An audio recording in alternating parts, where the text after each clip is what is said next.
Concentrate.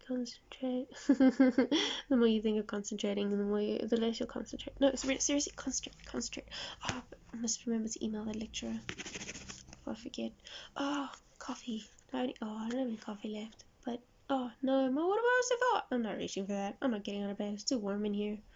No ways. I'm hungry. What should I eat? Maybe, what about toast? No, I don't want toast. Do I want something else? Rusks? Too lazy to make anything. Yeah, so, what do you think? Sabrina, were you even listening?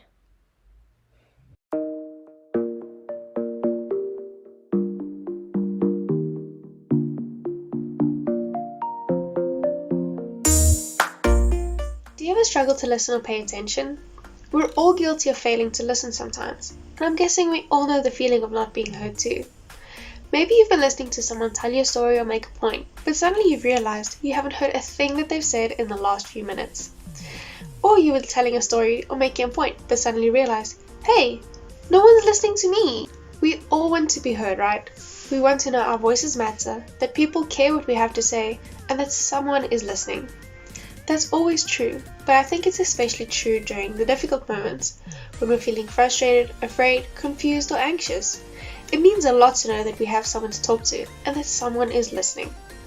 Today we're going to talk about listening and being heard, especially during the difficult moments. Sometimes when we're going through difficulties, we find ourselves wondering if we're being heard. And that's understandable. When our situation doesn't turn around as quickly as we'd hoped, or when we don't experience breakthrough right away, we begin to question whether our prayers are being heard, and we begin to wonder, hey God, are you even listening? In scripture, we see that David wrestled with this question. David had been anointed by God to become king, but he went through some challenges before that promise was fulfilled. So before we get into what we can learn from David's story, let's watch a quick introduction from the Bible Project. It's an insignificant shepherd boy named David.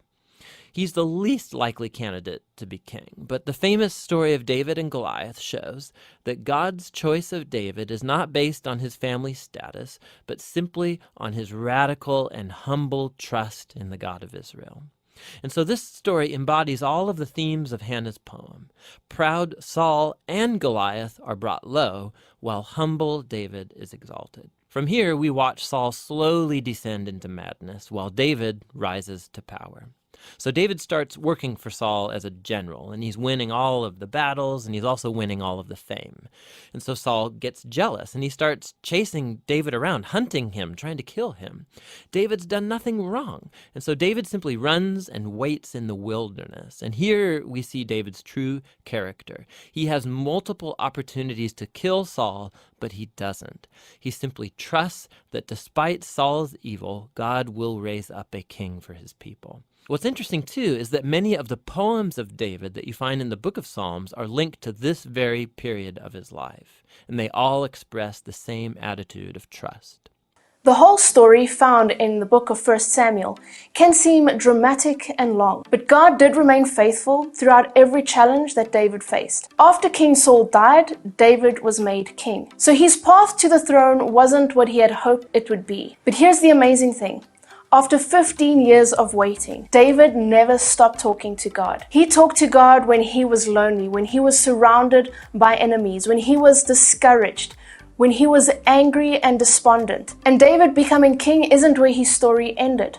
Even after he had become king, he faced some really difficult situations then as well. So there were many moments in David's life where he cried out to God, and God heard him every single time. Now you heard that David wrote poems or songs to God, and we find these in the book of Psalms. These are prayers which were very raw and very honest, written during the times when he was experiencing some very difficult moments. Psalm 57 is about one of David's close encounters with Saul when he was on the run.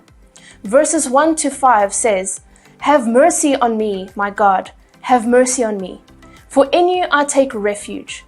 I will take refuge in the shadow of your wings until the disaster has passed. I cry out to God Most High, to God who vindicates me. He sends from heaven and saves me, rebuking those who hotly pursue me.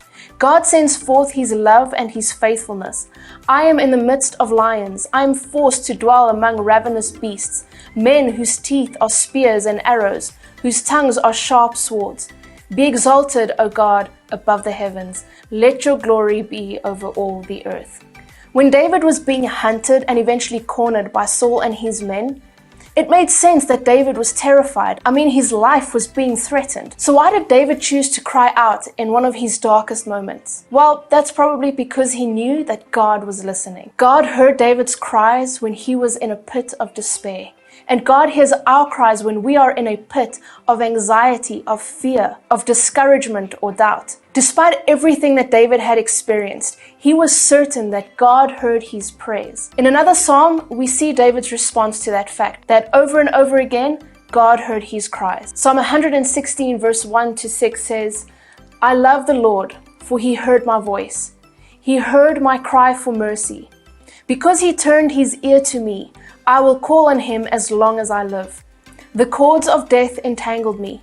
The anguish of the grave came over me. I was overcome by distress and sorrow. Then I called on the name of the Lord. Lord, save me.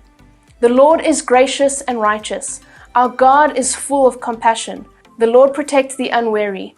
When I was brought low, he saved me. God made a promise that David would one day become king. And while David waited for that promise to be fulfilled, he fought a gigantic enemy. He dodged spears and arrows. He was hunted. He faced loneliness, fear, despair, anger, and discouragement. But through all of that, he prayed, and God was listening. While David waited for God to fulfill that promise, he chose to trust in God's faithfulness. While he waited, David never stopped talking to God because he knew that while we are waiting, God is always listening. So what are you waiting on God for? Like David, are you waiting for God to fulfill a promise? Are you waiting for a prayer to be answered? Do you feel like you are surrounded by enemies? Do you need guidance about what step to take next? Or are you feeling lonely, afraid, overwhelmed, angry, or discouraged? Be reminded that while you're waiting, God never stops listening. So just keep talking. In Psalm 116, David said that God turns his ear to us when we are praying. So you have his attention. So here are 2 things that you can do while you're talking to God. Number 1, share your situation. Now yes, God knows exactly what you're going through, but that doesn't mean that he doesn't want to hear you talk about it. So when you pray, tell God what you're going through. Talk to him about what you're experiencing. And secondly, share your feelings as you do so. One of my favorite parts about David's Psalms is how raw and honest and vulnerable they are. He poured out all of his emotions to the Lord. And you can do the same. Your feelings, even the ones that you might be ashamed of or you might be embarrassed about, none of your emotions can surprise God or intimidate him. So don't be afraid to be real and honest about what you're feeling. So take time each day to talk to God, to share your feelings, to express what you're going through. Pour out your heart before him. And remember, while David waited on God, he knew that God never stopped listening, so he never stopped talking. And that applies to us as well. So let's keep praying, because while we're waiting, God is always listening.